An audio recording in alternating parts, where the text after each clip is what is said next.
सेवकहं वन्दे हरिवंश प्रकाशकम् स्वधर्महिततत्त्वं च प्रकट्यं भास्करं यथा नमामि सेवकचरण नाम हित जीवनि जाति। जब ये करें सुदृष्टि होय हित पद रुचिता की। प्रेमानंदोत्पुलकित गात्रो विद्युद्वारः कांति। राधा कृष्णो मनसि दधानम् वन्देऽहं श्रीहितहरिवंशम्। राधे विष्ठं सम्प्रदायैककर्ताचार्यो मन्त्रदा राधा सद्गुरुश्च। मन्त्रो राधा यस्य सर्वात्मनेवं वन्दे राधा पादपद्मं प्रधानम्। श्री वृन्दावनेश्वरि तवेव पदारविन्दम् प्रेमामृतेकमकरन्दरसुगपूर्णम् हेतुर्पितं मधुपते स्मरतापमोग्रम् निर्वात्पयत् परमशीतलमाश्रयामि। सत्प्रेम सिन्धुमकरन्दरसोगधारा साराजनस्त्रमपि मभीतः स्त्रवदाश्रितेषु। श्रीराधिके तव कदा चरणारविन्दम् गोविन्द जीवनधनं शिरसा वहामि। गोविन्द जीवनधनं शिरसा वहामि। राधा राधा राधा राधा राधा राधा राधा राधा श्री राधा राधा राधा राधा राधा वल्लभ की।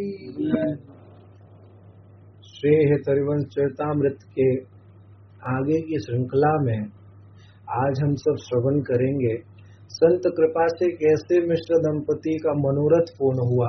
पीछे हमने श्रवण किया कि कैसे नरसिंह आश्रम जी ने कृपा करके उनके मनोरथ की रुचि जानी और भगवान श्री नरसिंह अवतार से नरसिंह भगवान से प्रार्थना की कि हे मेरे इष्ट देव, आप इनका कैसे भी करके मनोरथ पूर्ण करिए। क्योंकि वो हट कर रही थी कि अगर आप सन्यासी हो और अगर आप वीतरागी हो, संसार से उपरति प्राप्त करके इष्ट गोरे चरणारविंद में अनुरक्त हो, संसार से विरक्त हो, तो फिर आप क्या नहीं कर सकते। कर्तुम अकर्तुम अन्यथा कर्तुम सर्व सामर्थ्य हो आप। इसीलिए आप इस बात को मेरे प्रमाण करिए। जबकि वो कह रहे थे कि श्री व्यास मिश्र जी, आप तो स्वयं वेदों के ज्ञानी हो, आप खुद अपने ज्योतिष विद्या के पारंगत होते हुए जान सकते हो कि आपको इस जन्म में कोई संतान योग नहीं है।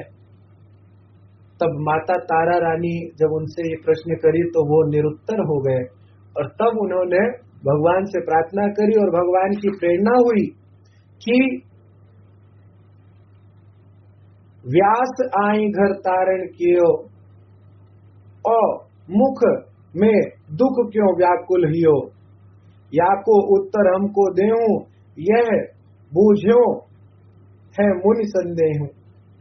व्यास जी की पत्नी जब दुखित थी तो नरसिंह आश्रम जी ने पूछा कि आप क्यों दुखी हो, आप मेरे अपने दुख का उत्तर दो। मुनिवर सुने वचन द्विजरानी, तब बोले जो सिद्ध बड़ ज्ञानी, तुम तो व्यास ज्योतिषी भारी। ये व्यास मिश्र जी, आप तो स्वयं में ज्योतिषी हो, भगनी लिखी सो क्यों न विचारी, आप अपनी भगनी क्यों नहीं विचारे। और विधि लीलाट लिखी, दीनो जोई ताको सो फल प्राप्ति होई। जो भगवान ने लिखा है, विधाता ने जो कर्मा अनुसार भाग्य लिख दिया है, तो वही तुम्हें मिलेगा, तो तुम काहे के लिए परेशान हो। तो सभी शास्त्रों का यही कथन है कि अपने पूर्व कर्म अनुसार ही सुख दुख जीव प्राप्त करता है। तब जो स्वामी जी की पत्नी थी, व्यास मिश्र जी की जो पत्नी थी, धर्मपत्नी श्री तारा रानी मिश्र, वो मृदुवाणी से खड़ी हुई और सामने की ओर आई और नरसिंह आश्रम जी के समीप पहुंचते हुए कही, तब रानी बोली मृदुवाणी, तुम हो सिद्ध परम सुखदानी। भाग्य निहि को लिख्यो जुपावे, तो तुमको सब यो ही धावे। क्यों ढाएंगे तुम्हें, जो तुम कहो कर्म हम खोटे, तो तुम काहे हरिविधि मोटे। हे मुनि श्रेष्ठ, मेरी दृष्टता को क्षमा करना, और सबको सुख प्रदान करने वाले और ऐसे परम सिद्ध हैं आप कि भाग्य के लिखे हुए को भी पलट सकते हैं। अगर भाग्य का लिखा हुआ अमिट है और उतना ही सबको प्राप्त होता है जैसा जो कर्म करता है, तो महापुरुषों का आश्रय ले लेने पर भी हम क्या भाग्य रेखा के ऊपर ही आश्रित रहे। तो आप बताओ, शास्त्र की बात झूठी ना हो जाएगी। इसीलिए उनको निरुत्तर कर दिया तारा रानी मिश्र जी ने। तब यह सुन के वन गवन झुकियो, इष्ट आराधन में मन दियो। यह सुनकर के तपस्या में बैठ गए वो और ध्यान करने लगे। तब फिर उसके बाद तारा रानी जी की बातें सुनकर के जब वो नरसिंह आश्रम जी कृपा आश्रित होकर के भगवान का मंगलमय चिंतन किए, तब सुचि होई के बैठे तर मूल, प्रभु चरणनी चित करी अनुकूल। वो एक वृक्ष के नीचे बैठे और भगवान का ध्यान करने लगे। यह आशा धरि ध्यान झुकीनो, सपने प्रभु जू आय सुदीनो।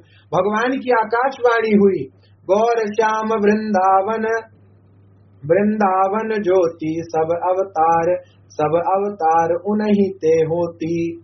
एक अंश करी अंडन सृजे, नख दुति कोटि भानु शशि लजे।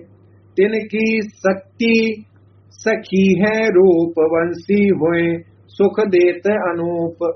कुछ ही समय बाद भगवान के जब अमृत दर्शन हुए तो आकाशवाणी सुनाई दी कि श्यामा श्याम, जिससे समस्त अवतार प्रकट हुए हैं, सब अवतारों का मूल अवतारी है वो।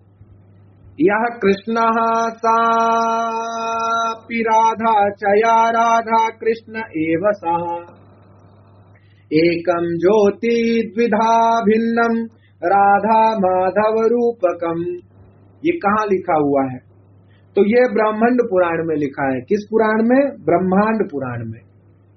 कि जो राधा है वही कृष्ण है और वही राधा माधव के रूप में अनंत और अखंड निर्विकार ब्रह्म ज्योति के दो प्रकार बन करके प्रकट हुए हैं। तो जिनकी चरण नक्कांति करोड़ों सूर्यों और चंद्रमाओं को लज्जित करने वाली है, अखिल लोकनायक श्री कृष्ण ही वृंदावन बिहारी श्यामा श्याम के अनुपम सुख के वैभव को प्रदान करने के लिए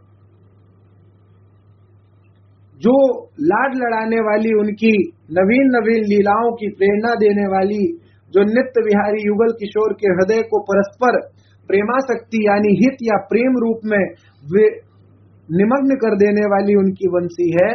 ब्रज लीला में श्री कृष्ण के अधर रस पर विराजमान होकर के महारस का विस्तार करने वाली जो ब्रज गोपियों को हरण कर लेने वाली, निमग्न कर लेने वाली उनकी रस मूल वंशी है, वो मुझहरी से युक्त होकर जीव जगत से कल्याण करने के लिए तुम्हारे अनुज श्री व्यास मिश्र जी के यहाँ अवतरित होगी और अपने निज रहस्य यानी हित मूर्ति युगल मूर्ति नव निवृत्त निकुंज के अद्भुत प्रेम विलास का नित्य विहार का रस का प्रकट करेगी। वही श्री हरिवंश चंद्र महाप्रभु के रूप में प्रकट हुई, आकाशवाणी से उनका प्राकट्य हुआ। सुनि प्रभु गिरा भी जीव गए, प्रेम सिंधु में पैरत भये। प्रभु के वचन चित्त को हरे। पुनि पुनि पुनि भव दंडोत करे। जिस दिशा से ये आकाशवाणी हुई थी वहां दंडवत किए और भगवान की परम मंगलमय कृपा को सुनकर आनंदित हो गए। और इसके बाद वो जाकर के श्री तारा रानी जी को और व्यास मिश्र जी को पूरी कथा प्रसंग बताए।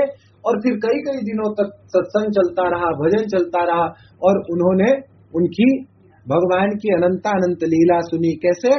कहे हरि कथा अपूरव दिन दिन, प्रीति परस्पर बाढ़े छिन छिन। नरसिंह आश्रम जी संत मंडली के साथ कुछ दिन और वहीं विश्राम किए। व्यास मिश्र जी के बाग में ठहरे और प्रतिदिन वे सुंदर सुंदर भगवत कथा कहते। बड़ा मनोहर कीर्तन होता, सत्संग होता। उससे देववन वासियों के हृदय में बहुत सुख मिलता, भजन का रस बढ़ता रहता। अंदर सुमति जगने लगी कुमति हट करके। सभी नगर वासियों के हृदय भगवत अनुराग छाने लगा।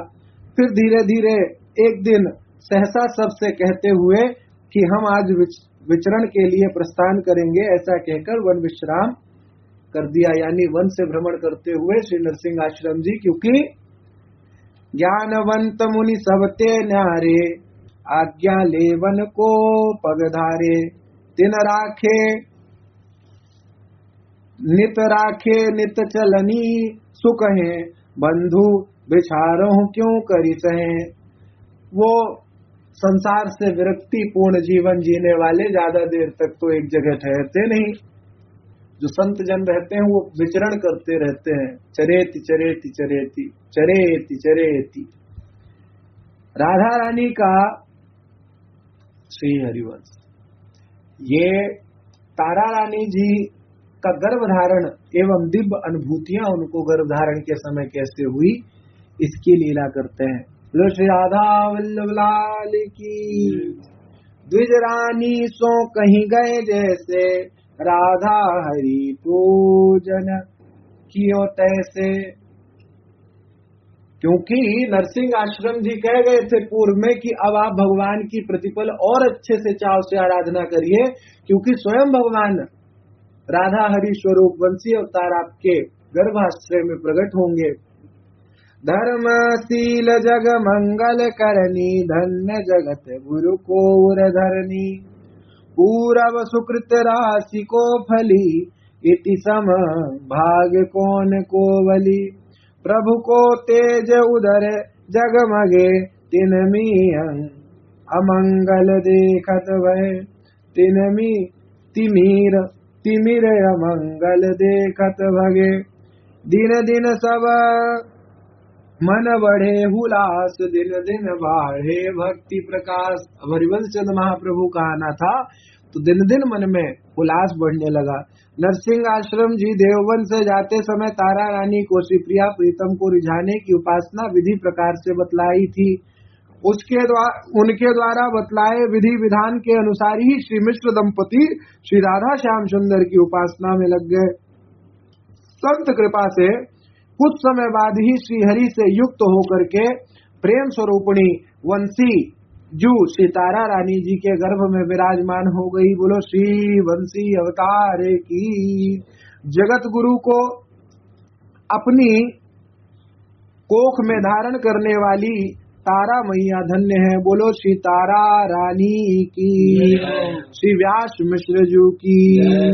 पता नहीं कौन सा पूर्व का इनका सुकृत उदय हुआ जो ऐसा सौभाग्य इन्हें प्राप्त हुआ। आज इनके सौभाग्य की तुलना किसी से नहीं की जा सकती। एक अलौकिक चमत्कार यह हुआ, जैसे ही वंशीजू गर्भ में पधारी उसी समय तारा रानी का देह अद्भुत रूप से सद अनुभूतियों को प्रकाशित होने लगा, अद्भुत प्रकाश से युक्त हो गया, अर्थात उनके श्री अंगों से अद्भुत तेज प्रकट होने लगा। अब तो हर समय माता तारा रानी के हृदय में अपार आनंद सा छाया रहता। नित प्रति राधा राधा राधा राधा नाम जपती रहती, क्योंकि गर्भ में राधा रासेश्वरी ही विराजित है। देखो उन्हें दिव्य अनुभूतियां होने लगी, अनेकानेक निकुंज की महारानियां दिखने लगी, उन्हें सखियां दिखने लगा, महामहिमामयी लीलाएं स्फुरित होने लगी उनके हृदय में। खुले नेत्रों से उनको दिखाई पड़ता कि गलवैया दिए हुए परस्पर एक दूसरे के मुख चंद्र पर दृष्टि लगाए हुए प्रिया प्रीतम विराजमान है। बोलो श्री प्रिया प्रीतम की जय। स्वप्न में प्रिया प्रीतम की दिव्य लीलाएं दिखाई देने लगी, प्रकट में दिखाई देने लगी।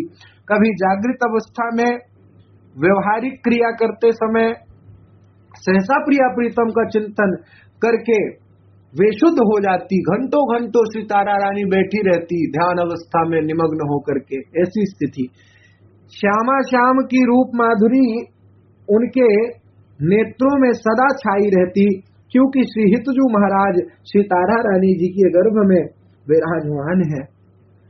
उनके हृदय में प्रतिक्षण प्रेम विकलता बढ़ती जा रही है।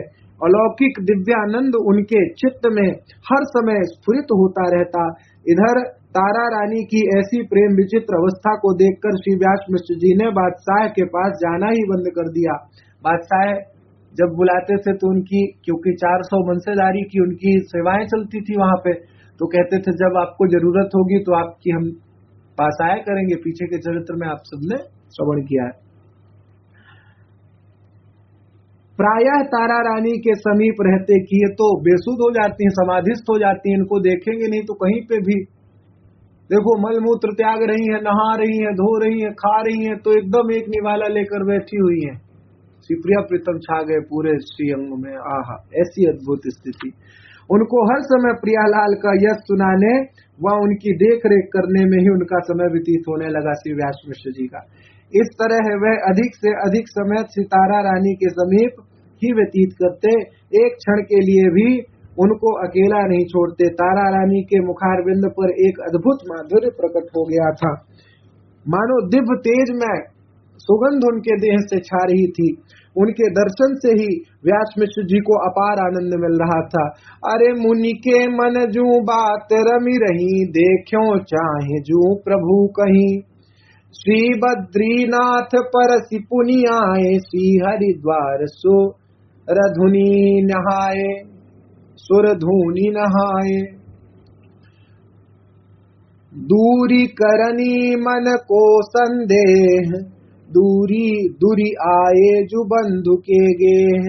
देखो वहां श्री नरसिंह आश्रम जी जो उनके ज्येष्ठ भाई थे, उनके मन में यह विचार चल रहा था कि प्रभु ने जो कहा है कि वह वंशी सहित व्यास पत्नी तारा रानी के गर्भ में पधारेंगे, अंतः चलो देववन चलकर प्रभु के तेज को उदर में धारण वाली श्री तारा रानी के दर्शन करने चलते हैं। देखो वो थे तो बद्रीनाथ और हरिद्वार की यात्रा में, पर उनका मन चित्त यहाँ पे देववन में विरक्त थे, तब भी भगवान के दर्शन के लिए, तारा रानी के दर्शन करने के लिए अपनी जो संबंध से कौन दिखाई देती है, संबंध से नहीं, संबंध से कहलाती है वो जिसको हम लोग आजकल लौकिक जगत में कहते हैं भयहू, पर वो तो सन्यास अवलंबी थे, सन्यास मार्ग के धर्मी थे। वे कुछ दिन बद्रीनाथ धाम रहकर हरिद्वार आए और वहां उन्होंने गंगा जी में स्नान किया। फिर वहां से अपने मन का संदेह दूर करने के लिए वो अकेले ही बिना किसी जमात के देववन व्यास मिश्र जी के यहाँ महल पर गए। 62 मास गर्भ में बालक, जो प्रभु परम धर्म के पालक। पलिका पर बैठी द्विज रानी, सेवा करे जुवधो शयानी।